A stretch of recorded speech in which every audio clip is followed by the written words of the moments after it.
How do you define disrespect in a relationship? कि आप appreciate नहीं करते हो किसी के लिए कि चलो मैं आज थक गई हूँ, मुझे खाना नहीं खाना, इट्स ओके ये नहीं करना। ओके, दो लोग साथ में रहते हैं, दो बहनों का नहीं पड़ता, माँ बेटी का नहीं पड़ता, विच इज़ ओके। बट जब कोई आपके लिए कुछ कर रहा है और आप उसकी रिस्पेक्ट नहीं कर रहे हो, सी रोमांस इनिशियली होता है, बहुत अच्छा लगता है, there is love, there is honeymoon period, everything is fine, रह क्या जाता है is respect. If husband wife, both the thing, I'm not saying only wife only husband, if they don't respect each other and they start taking each other for granted, वो रिश्ता कभी नहीं टिकता। और अगर जब आप उसको नोटिस कर लेते हो कि ये गलत जा रहा है, या तो उसको रेक्टिफाई करने की कोशिश करो, और अगर वो दोनों तरफ से होता है, वन साइडेड रिलेशनशिप कभी नहीं टिकता, और अगर दोनों तरफ से ये नहीं हो रहा होता है, वो ख़त्म ही होना है। So it's better to end it. So I realise के the relationship was taking for granted. Okay.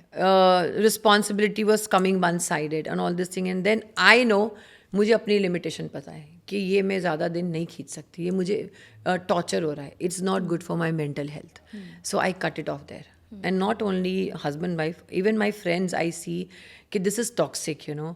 My friend she loves me और he my friend love me, but वो 24 घंटे it's irritating, it's not good for my mental health, I stop it there. Because तुम कोई आजीवन जड़ी बूटी खा के नहीं आए हो कि ज़िंदगी भर जियोगे। इस वन लाइफ, अगर आप पीसफुल नहीं रह सकते हो तो उससे अच्छा मत रहो। This is my thought, because मुझे ड्रामा बिल्कुल पसंद नहीं है। तो पहले क्या होता था कि आप अपने आप को ब्लेम करने लग जाते हो, तुम्हारी कुंडली में ऐसा है, तुम्हारे कर्मा ऐसे है, तुम्हारा ये ऐसा है। Nobody tries to rectify. जब हम बीमार होते हैं हम डॉक्टर के पास जाते हैं कि ये प्रॉब्लम है, वो डायग्नोस करता है और आपको दवाई देता है। रिलेशनशिप भी ऐसे ही है, आपको डायग्नोस करना पड़ेगा where are you going wrong, and husband wife should always go council themselves and try to work कि अच्छा may be I am going wrong. लेकिन तब क्या होता है, मैं पागल थोड़ी ना हो कि मैं साइकाट्रिस्ट के पास जाऊँ। आज जाके लोग जाने लगे, mental health is so important. क्या होता है वहाँ पे? रिलेशनशिप काउंसलर क्या करते हैं? They basically listen to you. Okay. जो हमारी लाइफ में सुनता नहीं है कोई। Communication is important. आप जब दूसरों के, आज मैं आपसे बात कर रही हूँ, आप सुन रहे हो, लेकिन हम दोनों ही बात करेंगे तो फिर कौन सुनेगा? So this is exactly like that. आप रिलेशनशिप में अगर मुझे कोई चीज़ प्रॉब्लम हो रही है, if I am sharing, you know this is, and this again a way of saying, you cannot say you did this and you did that, and then other person also behave like that. It becomes a fight. It becomes a fight.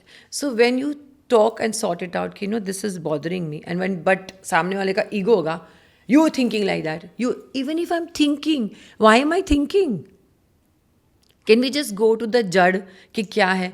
अब वो जब नहीं सुनते आप एक दूसरे को, तो आप काउंसलिंग करने जाते हो। तो काउंसलिंग क्या करती है, बैठ के सुनती है। तो मैं समझो मैं बोल रही हूँ कि इसने ऐसा क्या, इसने ऐसा क्या, इसने क्या, इसने ऐसा क्या, वहाँ पे भी लड़ाई झगड़ा होता है। काउंसलर तो बेसिकली सुनने के पैसे लेता है। हमारे पास जवाब हमारे सवाल से ही होता है। When you are talking then you are listening to your self, but we don't listen to our self. तो मैंने हमेशा नोटिस किया कि जब आप बात कर रहे होते हो तो शी विल आस्क यू अच्छा what, and then you start talking about your journey, and जब बोलते बोलते तुमको रियलाइज खुद ही हो जाता है कि अरे मैंने गलत किया। So basic key is listen to each other. आपको ऐसा लगता है कि आपने भी शायद कुछ गलती की? 100% की होगी। जैसे कि मुझे ऐसा लगता है वही होता है ना कि आप यंग होते हो, आपको पता नहीं होता, आपका गुस्सा होता है, आपकी लाइफस्टाइल अलग होती है। Like my parents, my dad specially, क्योंकि हम सिर्फ दोनों बहनें थी, लड़कों की तरह रखा है। उसने ऐसा बोला जा थप्पड़ मार के आ जा, ये करके आ जा, क्या उखाड़ लेगा वो तेरा। This is the language I used to use, and this ऐसे नहीं बोलती लड़कियाँ।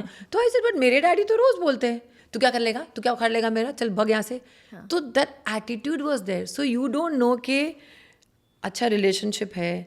तो जब शादी में होते हैं तो वही होता है, न्यूक्लियर फैमिली होती है, आपके पास बड़े कोई होते नहीं समझाने वाले कि ऐसे नहीं बात करते, ऐसे बात करते हैं, या सामने वाले को नहीं। तो वो जनरेशन ही ऐसी थी। तो जब आप शादी में होते हो तो दो दोस्त थे, I was best friend with my ex husband. तो क्या कर रहा है यार, कहाँ जा रहा है, मत कर यार ये। तो तब रिलेशनशिप में बहुत अच्छा लगता है, oh she is like this, you know, she is like that only. तो it's a habit. Then you don't know कि after marriage you to talk to your husband in certain way or certain things like that. You don't know, you be yourself. And I believe that is marriage, you know, कि जहाँ मैं रह सकती हूँ जैसा मैं रहना चाहती हूँ, एंड सामने वाला मुझे वैसे एक्सेप्ट करे। शादी करने के बाद आप चेंज करने की कोशिश करते हो।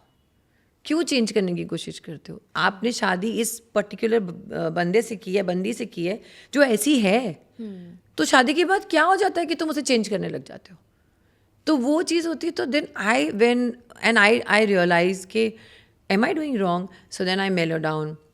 अच्छा चल, मैं गुस्से में नहीं बात करती हूँ, अच्छा चलो मैं अच्छे से बात करती हूँ, लेकिन मैं तो ऐसी ही थी ना। तो हो सकता है चलो मेरा गुस्सा ज़्यादा होगा या ये होगा, and I am very particular about thing, ये ऐसा होना चाहिए, ऐसा होना चाहिए, ऐसा होना चाहिए। तो वही बोलती हूँ, 2 different personalities, when they understand each other's personality, then it's fantastic. But when you start blaming each other, it's finish.